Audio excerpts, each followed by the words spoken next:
हम रोज बिजली से जुड़ी बहुत सी चीजें देखते हैं, लेकिन प्लग, वायर, स्विच, टूल्स ये सब के पीछे का असली रीजन 99% लोग नहीं जानते हैं। क्योंकि ये चीजें देखने में भले ही आपको सिंपल लगती है, लेकिन इसके पीछे प्रॉपर साइंस और सेफ्टी छुपी होती है। क्योंकि मैं खुद इलेक्ट्रिकल फील्ड में रोज काम करता हूँ और मैंने भी नोटिस यही किया है कि बहुत से इलेक्ट्रिकल फैक्ट्स ऐसे हैं जिन्हें इलेक्ट्रिशियंस भी अक्सर इग्नोर कर देते हैं। अगर आपको लगता है कि आप इलेक्ट्रिकल काम अच्छे से जानते हैं तो ये वीडियो पूरा देखिए, क्योंकि आज मैं आपको ऐसे इलेक्ट्रिकल फैक्ट्स का इन्फॉर्मेशन देने वाला हूँ जो अगली बार उस अजीब चीज को देखने के बाद आपको तुरंत समझ में आ जाएगा कि ये है क्या। तो ये वीडियो को पूरा देखिएगा, क्योंकि इसमें ऐसे फैक्ट्स है जो इलेक्ट्रिशियन भी मिस कर देते हैं। तो आपने कभी ये नोटिस किए होंगे कि मल्टीमीटर का डायल हमेशा गोल में ही क्यों होता है, कभी स्क्वायर में क्यों नहीं, कभी स्ट्रेट में क्यों नहीं होता है और बटन टाइप में भी क्यों नहीं होता है। आपको लगता होगा कि बस डिजाइन के लिए होगा, लेकिन असल में ऐसा बिल्कुल नहीं है। क्योंकि मल्टीमीटर के अंदर एक ऐसा रोटरी स्विच होता है जो अलग अलग रेंज मोड को सेलेक्ट करता है। क्योंकि अगर ये डायल गोल ना होती तो एक्सीडेंटल जंप हो सकता है और मीटर गलत रेंज पर चला जाएगा। इसलिए मल्टीमीटर में गोल डायल बनाया जाता है ताकि मल्टीमीटर रेंज सिलेक्शन स्मूथ रहे और गलती से मोड चेंज ना हो और मीटर के अंदर के कोई कॉन्टेक्ट डैमेज ना हो। तो अगर इसके बारे में कोई सवाल जवाब करे तो आसान भाषा में कहना कि मल्टीमीटर में गोल डायल मीटर को सेफ रखने के लिए, ना कि सिर्फ देखने के लिए। तो बस मल्टीमीटर का डायल गोल इसलिए होता है ताकि गलत रेंज सिलेक्शन से मीटर खराब ना हो।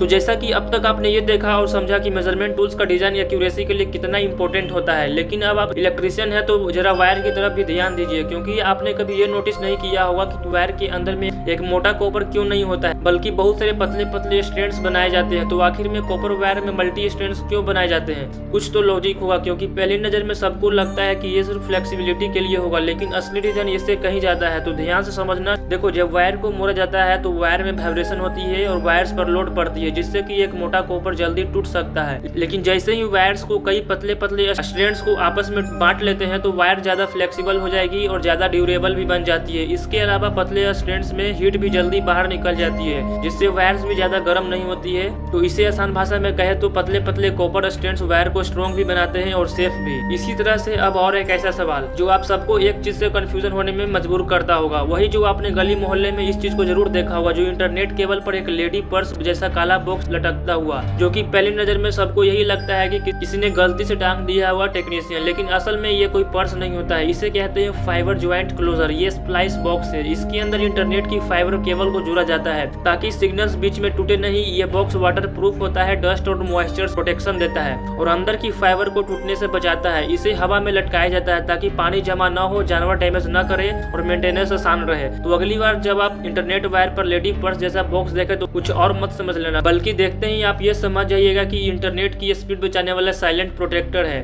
तो अब यहाँ से एक बात तो समझ में आती है, इलेक्ट्रिकल और नेटवर्किंग में हर डिजाइन के पीछे सेफ्टी और लॉजिक और साइंस छुपी होती है। इसी लॉजिक से जुड़ा अगला फैक्ट्स का सवाल सुनिए। एमसीबी में ऊपर की ओर ऑन और नीचे की ओर ऑफ क्यों होता है? क्या आपने कभी ये चीज को नोटिस किया है कि एमसीबी को ऊपर करने पर ऑन होता है और नीचे करने पर ऑफ है? ऐसा आखिर में क्यों? देखो, इसमें कंफ्यूजन वाला बात तो ये है कि स्विच तो किसी भी डायरेक्शन में बनाया जा सकता था, फिर एमसीबी में यही रूल क्यों रखा गया? इसकी सबसे बड़ी वजह है सेफ्टी और ग्रेविटी। जब ओवरलोड या शॉर्ट सर्किट होता है तो एमसीबी अपने आप ट्रिप हो जाती है। ये लॉजिक आप भी जानते हैं, क्योंकि देखो, एमसीबी का जो लीवर होता है वो भी ट्रिप होकर नीचे ही आना चाहता है। वो सिर्फ ग्रेविटी की वजह से होता है, क्योंकि इसका लीवर नेचुरली और ऑटोमेटिकली नीचे ही गिरना चाहता है। इसलिए ऑफ डायरेक्शन को सोचकर नीचे रखी जाती है ताकि फॉल्ट आते ही एमसीबी फास्ट और सेफ तरीके से ऑफ हो जाए। दूसरा रीजन है ह्यूमन हैबिट। ऊपर का मतलब ऑन और नीचे का मतलब ऑफ होता है। ये लॉजिक दुनिया भर में सबको समझ में आती है, जिससे कि इमरजेंसी में बिना सोचे तुरंत एक्शन लिया जा सके। इसलिए एमसीबी को ऊपर में ऑन रखा गया है और नीचे में ऑफ करने के लिए। तो इस चीज को कोई डिजाइन और मिस्टेक मत समझ लेना, बल्कि सेफ्टी को ध्यान में रखकर बनाया गया है। स्मार्ट इलेक्ट्रिशियन का यही रूल होता है। तो ये भी बात यहाँ से अब एक बात तो समझ में आ जाती है, इलेक्ट्रिकल और नेटवर्किंग में भी बहुत लॉजिक और साइंस छुपा है। बस आप जानने की इंटेंशन रखो, बाकी मैं आपके नॉलेज के लिए मैं मेहनत करने के लिए रेडी हूँ। और अब अगला फैक्ट है कि RJ45 केबल की मैक्सिमम लेंथ 100 मीटर क्यों होती है? क्या आपने कभी नोटिस किया है? नहीं, क्योंकि आपको नेटवर्किंग के बारे में कुछ पता ही नहीं होगा। कोई बात नहीं, बस यहाँ से समझना शुरू कर दो।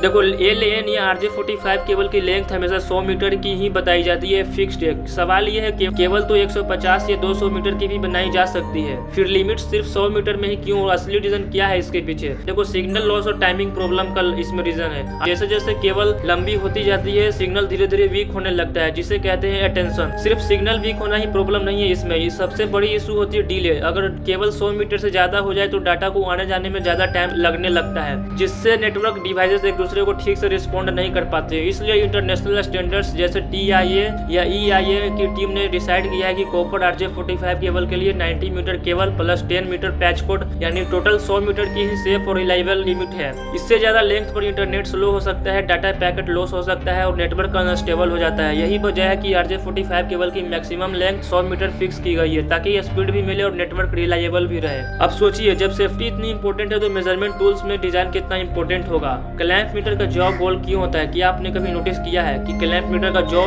हुक जो होता है वो हमेशा गोल या राउंड शेप में ही क्यों होता है? सवाल ये है कि जॉ स्क्वायर या फ्लैट भी बनाया जा सकता था, फिर गोल ही क्यों? देखो, इसका सबसे बड़ा असली रीजन ये है कि accurate current measurement clamp meter wire के चारों तरफ मैग्नेटिक फील्ड को सेंस करता है। अगर जॉ गोल होगा तो मैग्नेटिक फील्ड हर तरफ से इक्वली पास होगा, जिससे रीडिंग सही आती है। अगर जॉ स्क्वायर या अनइवन होता है तो मैग्नेटिक फील्ड अनइवन हो जाती है और मीटर गलत करंट दिखाने लगेगा। दूसरा रीजन है सेफ्टी और ग्रिप। गोल जॉ जो होता है वायर को अच्छे से पकड़ता है, स्लिप नहीं करता है और इंसुलेशन डैमेज होने का खतरा भी कम होता है। इसलिए क्लैंप मीटर का जो जॉ होता है सिर्फ डिजाइन के लिए गोल नहीं होता है बल्कि करेक्ट रीडिंग के लिए होता है। देखो, एक बात हमेशा याद रखना, आज जो चीज हम रोज इस्तेमाल करते हैं उनके पीछे की किसी की मेहनत छुपी होती है। बिजली का काम आसान दिखता है, लेकिन जो रात 12 बजे तक फील्ड में रहता है, काम करता है, मेहनत करता है, वही इसकी असली कीमत जानता है। डिग्री से नहीं, स्किल से पहचान बनती है। अगर आप सीख रहे हैं, मेहनत कर रहे हैं तो आप ऑलरेडी आगे हैं। चैनल को सब्सक्राइब कीजिए क्योंकि यह चैनल मेहनत करने वाले के लिए है। खुद पर भरोसा रखिए, सीखते रहिए और आगे बढ़ते रहिए। थैंक्स, मिलते हैं अगले इलेक्ट्रिकल फैक्ट्स की वीडियो में।